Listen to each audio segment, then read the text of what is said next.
Radio Colectivo Peseta presenta Protagonistas. Buenas, me llamo Marina Gallego y hoy en el Radio Colectivo Peseta estamos con Carlos Escaño, responsable de campaña de migraciones en Amnistía Internacional. Bienvenido, Carlos. Muy buenas, muchísimas gracias por la invitación al programa.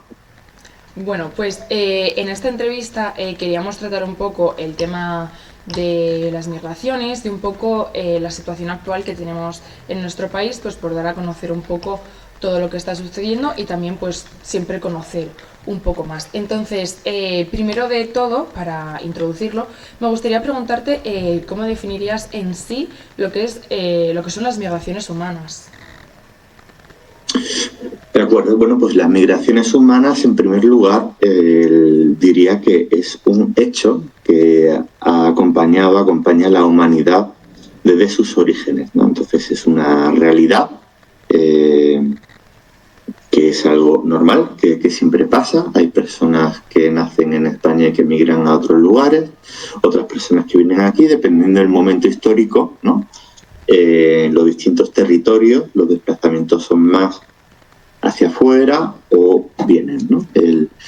Y luego también hay que hablar que es un derecho que está reconocido por el Sistema Internacional de los Derechos Humanos, está la Declaración de Derechos Humanos, pero también está en muchos mecanismos y en especial se protege, por ejemplo, el derecho al asilo, el derecho al refugio, que básicamente esto consiste en que esto se desarrolló después de la Segunda Guerra Mundial y en la Guerra Civil, donde tanta gente se tuvo que ir de sus países en Europa por el conflicto armado, pues a raíz de ahí se protegió en especial el derecho al refugio sobre la premisa de que si tu vida corre riesgo, corre peligro por un conflicto armado, por la persecución en un lugar, que tengas derecho a poder estar en otro lugar, ¿no? Es algo como eso. Entonces los estados tienen la obligación de dar asilo a las personas que llegan al territorio de tu país, de tu estado, si huyen de la persecución, de la guerra.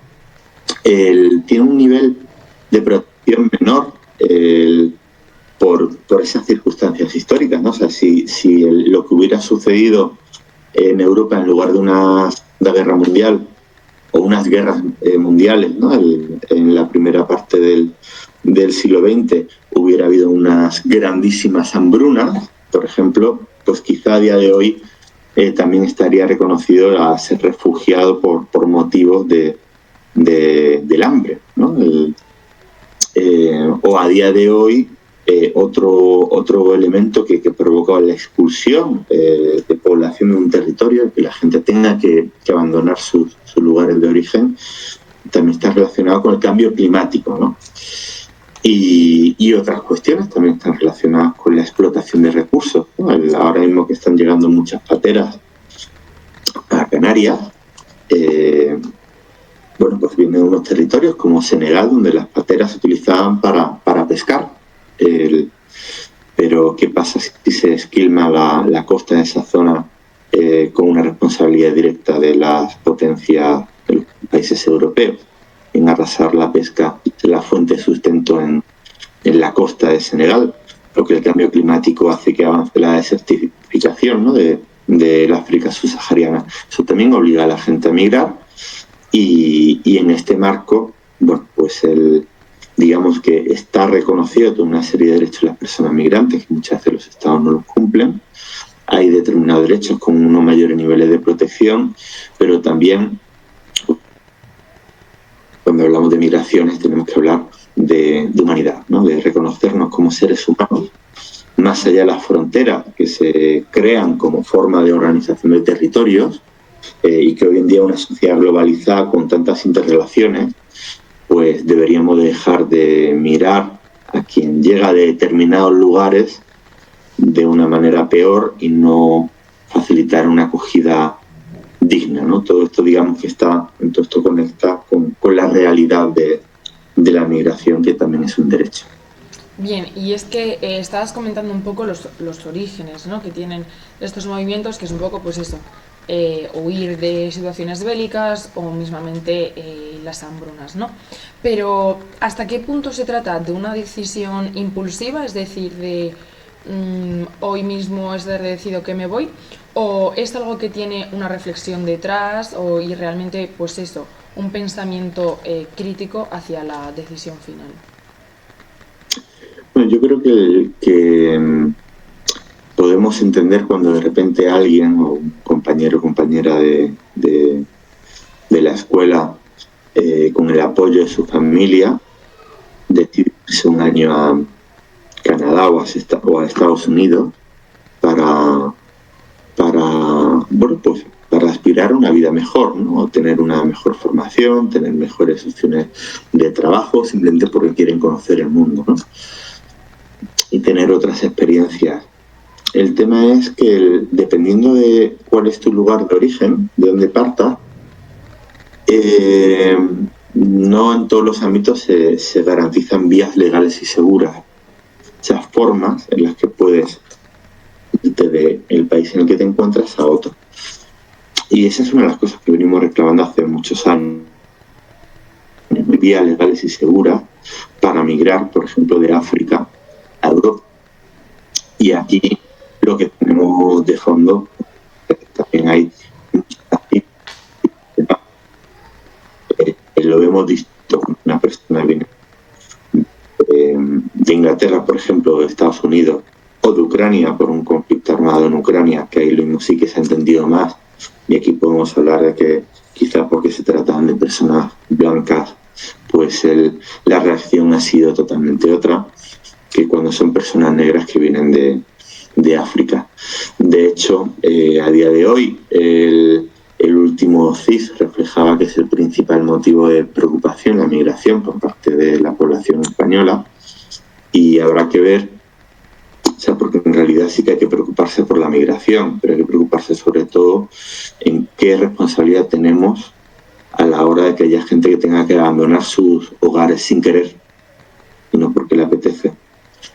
En qué modo obligamos a que la gente, cuando tiene que verse obligada a abandonar sus hogares, tiene que jugarse la vida para venir. Y mueren tantas personas.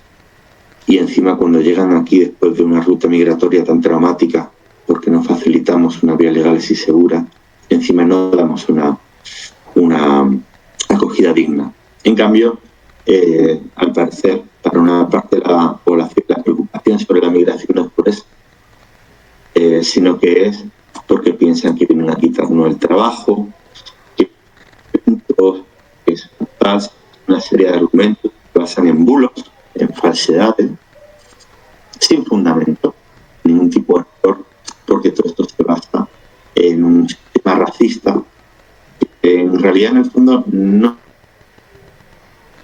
esas personas, no, que estén en una situación de precariedad y sin derecho, mientras la población sostenga una bienestar en España, sin derecho a cultivar los productos que luego comemos, la huelva, en energía, maderos, y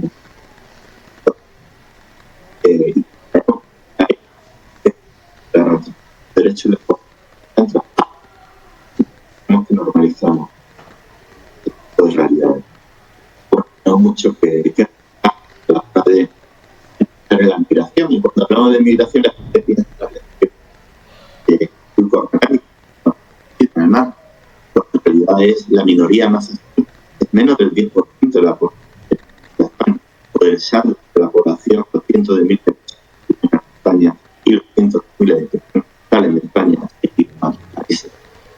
Hay mucha perversión a nivel de discurso y de política, pasa en un racismo sistémico, racismo que ha permitido la cultura, es fundamental que se haga un trabajo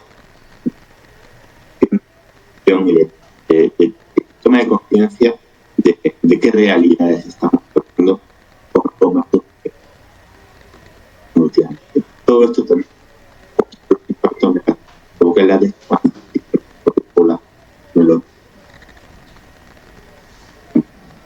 Bien, y es que llama la atención lo que comentas, ¿no? De que se utiliza un discurso, ¿no? Se tergiversa los hechos para un poco influenciar a la población, ¿no? A atender a ciertas ideologías políticas.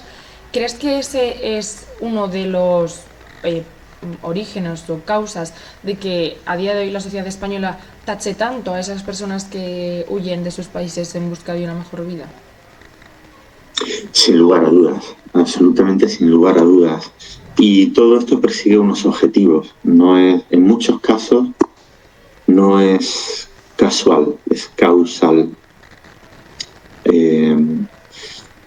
Hay muchas preocupaciones en el Estado español, por ejemplo, sobre el acceso a la vivienda, un trabajo digno que te permita vivir bien, ¿no? Ante el incremento del coste de la vida, el acceso a una salud pública. Por ejemplo, cuando se es más joven, lo mismo se hace menos uso de los servicios de salud pública, pero a medida que se va teniendo años, el uso también es mayor y nos damos cuenta de lo fundamental que es que se mantenga y que se revierte el retroceso en el acceso a la salud pública universal y gratuita para todas las personas, ¿no? Que entre todas nos sostenemos este estado de bienestar que nos hace estar bien. En cambio, hay muchos intereses para beneficiarse y lucrarse por parte de una minoría de la población, de lucrarse a costa del trabajo de los demás, con peores salarios, ¿no? Para aumentar tu rentabilidad, o con el negocio de la vivienda y toda la especulación que hay alrededor, o para convertir, o sea, para ir privatizando poco a poco el acceso a la salud o a la educación. Hay gente que se beneficia de eso y es una minoría. Entonces, ¿cómo hacer para que las políticas institucionales que va en beneficio de unos pocos sin contra la mayoría, ¿no? Creo que había un informe hace poco que hablaba que era el 1% de la población que tenía en España el 50%, algo así, no me acuerdo bien. Pero es una barbaridad, como una inmensa minoría, digamos, que lleva la mayor parte del pastel de la riqueza del país. Ante eso la ciudadanía diría, pero esto es inaceptable, vamos a movilizarnos contra ello. Y eso sucedió, ha sido hecho y mucha gente se movilizó. ¿Qué se hizo? Por un lado, se criminalizó el ejercicio de la protesta pacífica y se permitía a quienes investiga y desincentiva la movilización social en defensa de derechos para todos y para todos. Y por otro lado, se era la herramienta de chivo expiatorio. La culpable de los problemas de todos. ¿Quiénes? Pues precisamente los grupos en una situación de mayor vulnerabilidad, que es absolutamente terrible e incomprensible. ¿Cómo lo sostiene? En base a bulos, en base a mentiras. ¿Cómo sostienes tu política que en el fondo es en beneficio de una minoría y en contra de la mayoría? Mintiendo a la gente, diciendo que el problema de la gente son los migrantes, que te quitan el trabajo, que te no sé qué, todo basado en mentir. Si uno tiene un problema para acceder a la vivienda, por ejemplo, no es porque hay migrantes. Precisamente a las personas migrantes se les dan más problemas. El problema es que hay una especulación brutal que hay poca gente que se por costa de todo. Entonces, bueno, pues es la raíz y luego hay mucha gente que ya compra este discurso y lo replica y lo mueve, ¿no? Entonces, pero bueno, hay intereses, hay dinero, ponen para unas ideas racistas, incluso bulos y falsedades que provocan dolor a una parte de la población y que no resuelve los problemas a otra parte de la población. Bien, y siguiendo un poco en el marco institucional y político, pero cambiando un poco como la perspectiva, ¿crees que a día de hoy, ya sea a nivel mundial, europeo o mismamente nacional, ¿hay suficientes infraestructuras para la llegada de estas personas o no estamos preparados, no queremos estar preparados? Muy buena pregunta y vamos a poner un ejemplo, ¿no? En los últimos meses, uno de los temas que ha tenido una presencia en los discursos políticos con mensajes terribles y en los medios de comunicación ha sido sobre los MENAs. Cuando hablamos de los MENAs, estamos hablando de niños y niñas que viajan solos y solas en situación de desamparo. Y estamos hablando de unos 5.500 menores que se encuentran en Canarias. Se utilizan términos de, de emergencia, de desborde, de incapacidad de asumir la gestión. Se intentó durante el verano llegar a un acuerdo obligatorio entre las comunidades autónomas para que hubiera un reparto de esos 5.500 niños y niñas entre distintas comunidades, para que hubiera como 300 menores por comunidad. Y no se llegó a ese porque las otras comunidades no quisieron. Se intentó modificar la ley, se estableciera que hubiera un mecanismo obligatorio de reparto de las personas de la infancia migrante, y no salió adelante la reforma de la ley porque el voto en contra de PP, el Partido Popular, Vox y Junts. Y ahora desde Canarias, el gobierno de Canarias dice esto es inasumible y queremos aprobar un protocolo que ha sido suspendido cautelarmente por la justicia porque vulnera la primacía del interés del menor, porque ponía trabas a la hora de asumir la acogida de los menores. A ver, estamos hablando de 0,0001 de la población, o sea, de Canarias. Solo, o sea, estamos hablando de unas cantidades mínimas de población, donde por supuesto que hay recursos absolutamente de sobra en el Estado español y también en Canarias para asumir una acogida digna a estos niños y niñas, pero entramos en el juego político de presentarlo como algo inabordable, de desborde, de problemático, y esto es lo que es un ejemplo que muestra la profunda inhumanidad, ¿no? Y qué cruel que es entrar en un juego político entre comunidades autónomas, gobierno de Canarias, gobierno central, cuando en primer lugar hay que dar una respuesta inmediata con la máxima calidad para que estos niños que se han jugado la vida y que algunos han muerto en el tránsito para llegar a Canarias tengan la mejor acogida posible. Punto de partida. Y a continuación ya vemos cómo gestionamos la acogida, cómo puede haber un reparto, cómo puede haber una distribución, sobre todo la mejor condición de acogida. No es un problema de recursos en absoluto. No es un problema que no van a querer trabajar, vienen porque quieren trabajar, y hay datos que muestran que encima los niveles sobre estos menores que luego trabajan siendo muy jóvenes son muchísimo mayores que la población española en general, porque ellos tienen prisa para trabajar y para poder contribuir con su familia. Entonces no hay datos, no existen datos que muestren que haya un mayor nivel de criminalidad por parte de la infancia migrante no acompañada. Entonces, primero, una acogida digna. Segundo, combatir y censurar a quien utiliza discursos que señalan y que criminalizan a las personas donde no hay. Y tercero, no sé qué sería el tercero, pero seguro no se nos puede ocurrir más pasos que podemos dar. Bueno, sí, tercero, revisarnos nuestros niveles de humanidad y viajar un poquito por el mundo y tomar recursos a la realidad. Determinados discursos se basan en muchas partes del mundo. Y bueno, estabas comentando un poco, ¿no? Cómo manejábamos esto como, en nuestro caso, como nación, ¿no? Pero también estaría bien recalcar un poco qué efecto tienen estos desplazamientos o estos viajes a las personas que vienen, ¿no? Las personas que llegan. Es decir, cómo se sienten respecto a su situación, o si consideran que se debería de hacer algo más para ayudarles o no. Un poco eso. En primer lugar, creo que es fundamental preguntar. Muchas veces hablamos sobre un tema que de fondo lo que hay es hay como un racismo generalizado que también se refleja en una menor visibilidad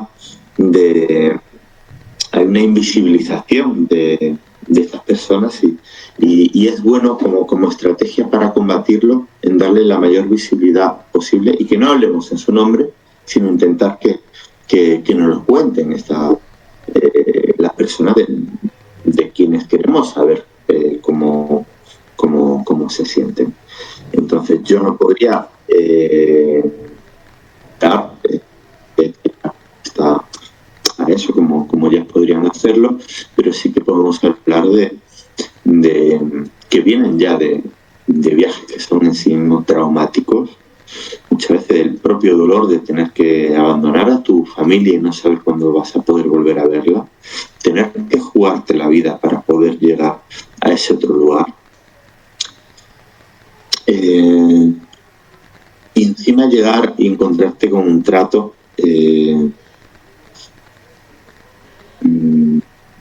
que no es digno, es muy indigno. Entonces, pues obviamente cómo se sentirán, pues obligatoriamente se tienen que sentir muy mal, ¿no? Pero es importante que directamente a esa pregunta sean estas personas las que respondan y que nos cuenten y que las escuchen. Bien, y es que has estado comentando, ¿no?, a lo largo de lo que llevamos de entrevista un poco, que realmente los que estamos reacios a estos migrantes somos nosotros como sociedad, como país o como individuos, ¿no? Entonces, ¿qué podemos hacer nosotros como individuos, como sociedad, como el país que somos, para un poco ayudar al problema, ¿no? Y ya no solo a nivel nacional, sino también un poco a nivel europeo, ¿no? Porque al final esto no nos llega solo a nosotros, hay vías migratorias a distintos países de Europa que tienen costa, ¿no? Entonces, ¿qué podemos hacer en sí nosotros para ayudar en la situación? Pues como primer paso que se me ocurre es hablar de ello. Entonces, por eso al inicio de esta entrevista, pues agradecía, ¿no?, que le hicierais, ¿no? Y abordándolo con un enfoque de derechos humanos y poniendo la humanidad en el centro. Crear espacio de diálogo, de conversación, ¿no? Si nos preocupan un grupo de la población, pues crear espacio de diálogo con estas personas, contribuir a las campañas que se llevan a cabo para señalar estos problemas, todos los problemas relacionados con vulneración de derechos de las personas migrantes. Por ejemplo, llevamos años, ¿no?, haciendo campañas pidiendo vías legales y seguras. Ha habido movilizaciones, sigue habiendo movilizaciones. Dentro de poco lanzaremos un informe que habla sobre la realidad racista y los centros de internamiento extranjero, que esto es una realidad súper cruel, que no lo tiene presente ni la existencia de la misma, esta práctica continuada, diaria, y que pasa en el Estado español día a día, porque a nosotros no nos afecta y no lo vemos, ¿no? Personas que no somos las víctimas de estas prácticas, ¿no? El que por ser por tener un color de piel distinto al más tradicional en el Estado español, pues está parando la policía un día también. Y si estás en una situación administrativa irregular, eso no es un delito, puedan privar de libertad y meterte en un centro de internamiento extranjero. Eso es encargarte, tenerte hasta 60 días, cuando tú no has hecho daño a nadie. Eso no debería de pasar, pero eso forma parte de la realidad. Una de las cosas que comentaban cuando hicimos un reportaje a varios activistas antirracistas, decían que ante el racismo no vale no ser racista, sino que hay que ser antirracista. Y eso implica también respetarnos internamente, no igual que el machismo. ¿No? Es decir, no soy machista, pero el machismo está en la sociedad y nos atraviesa. Lo que tenemos que hacer es identificarlo y trabajárnoslo e intentar mejorar. Igual pasa con el racismo. Está en la sociedad y está en el día a día.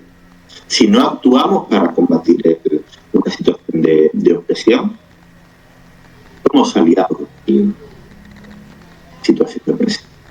No vale ser indiferente. Ser indiferente es contribuir a que tuve una situación. Nos toca. Estamos apelados a el no hacer nada. No podemos hacer cargo de todo, pero podemos hacer más. Y es donde tenemos que reflexionar, tenemos que informarnos, tenemos que sensibilizar, tenemos que actuar de una manera más responsable, poniendo la humanidad en el centro.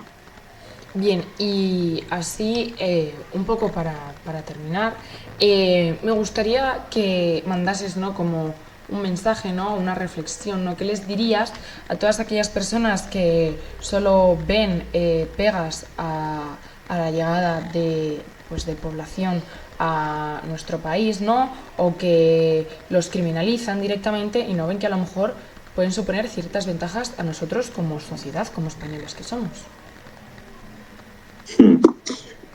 Bueno, pues alguien que piense de esa manera, lo primero que le animaría es que lea más allá de la información con la que se suele nutrir, porque tiene una visión errónea, muy reduccionista, basada en bulos y que genera mucho dolor. Bueno, ¿sabes? Ya a lo largo de esta entrevista ya había comentado algunas cosas, ¿no? Yo creo que en base a lo que compartía antes, creo que deberíamos, y que tenemos una posibilidad que combatamos los discursos de odio, no callándonos, y generando diálogo sobre y a las personas que tienen esa cerrazón y esa visión tan injusta como partida, pedirles que escuchen, ¿no? Que no estén tanto con el foco en qué me quieres contar, o sea, que tengan una apertura. Si una persona no quiere escuchar, no quiere tener una apertura en el diálogo, es muy complicado, ¿no? Eso como población general, pero también tenemos que pedirle a los medios de comunicación y a las autoridades que no promuevan este tipo de discursos, ¿vale? Que determinadas partes de la población, que es de lo que van a ver, ¿no? También tenemos que señalar contra, ¿no? Es siempre una posición muy tolerante de escucha de nuestro lugar, pero teniendo en evidencia toda la crueldad que hay de fondo.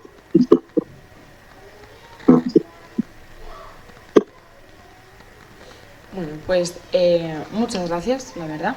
Ha sido un diálogo bastante interesante y que creo que nos va a dar mucho que pensar sobre un poco el papel que podemos hacer nosotros. Así que muchas gracias, Carlos, por hacernos un hueco en tu agenda y pues eso, hasta luego, muchas gracias. Muchas gracias, Marina, y a todo el equipo de la peseta.